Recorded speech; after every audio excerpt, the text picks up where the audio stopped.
കർഷക കോൺഗ്രസ് പൊന്നാനി നിയോജക മണ്ഡലം കമ്മിറ്റിയുടെ ആഭിമുഖ്യത്തിൽ ആലങ്കോട് കൃഷിഭവനിലേക്ക് കർഷക ധർണ നടത്തി. കർഷക അവഗണന അവസാനിപ്പിക്കുക, മുളപൊട്ടാത്ത വിത്ത് നൽകി കർഷകരെ വഞ്ചിച്ച കർഷക കോൺഗ്രസ് സിന്ദാബാദ്, ധർണാ സമരം സിന്ദാബാദ്.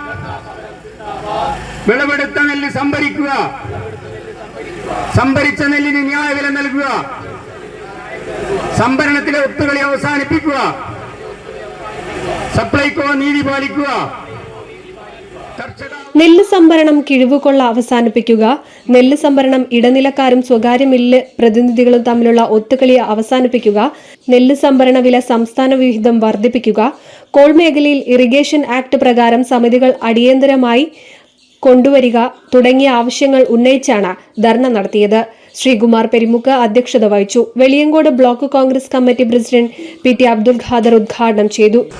മറ്റിന്ന് കർഷകർ നേരിടുന്ന പ്രശ്നങ്ങളെക്കുറിച്ചും പ്രയാസങ്ങളെക്കുറിച്ച് ഇവിടെ കർഷക കോൺഗ്രസിന്റെ അധ്യക്ഷൻ തന്റെ അക്കമിട്ട് നിർത്തിക്കൊണ്ട് ഇന്ന് കർഷകർ നേരിടുന്ന വെല്ലുവിളികളെക്കുറിച്ചും പ്രതിസന്ധികളെ കുറിച്ചൊക്കെ സവിസ്തരം സംസാരിക്കേണ്ടായി.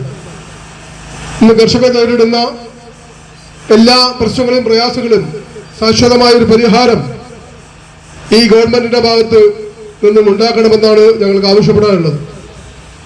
അങ്ങനെ നിരവധി തവണ ഇതുപോലെ ഈ കൃഷി ഓഫീസിന് മുമ്പിലും അതുപോലെ തന്നെ വിവിധങ്ങളായ മേഖലകളിൽ ഞങ്ങൾ ഈ കർഷകരുടെ ആവശ്യങ്ങൾ ഉന്നയിച്ചുകൊണ്ട് ന്യായമായ അവകാശങ്ങൾ പറഞ്ഞുകൊണ്ട് പല തവണ ഞങ്ങളിവിടെ സമരത്തിന് മുതിരുകയുണ്ടായി.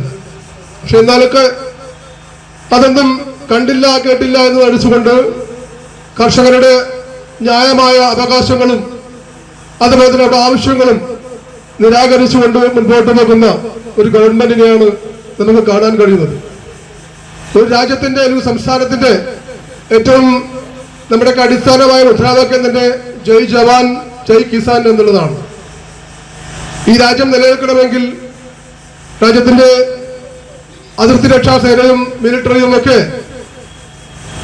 ജീവൻ പറയാൻ വെച്ച് രാവും പകലുമില്ലാതെ. PK അബ്ദുള്ളക്കുട്ടി സ്വാഗതം പറഞ്ഞു. കാരയിൽ Appu, KP Krishnan Nair, NV ജഹാഗീർ, Zubair, Gafoor, KV Beeran, CK Mohanan, AP Abdullakutty എന്നിവർ സംസാരിച്ചു. NC വിനൂസ് എടപ്പാൾ.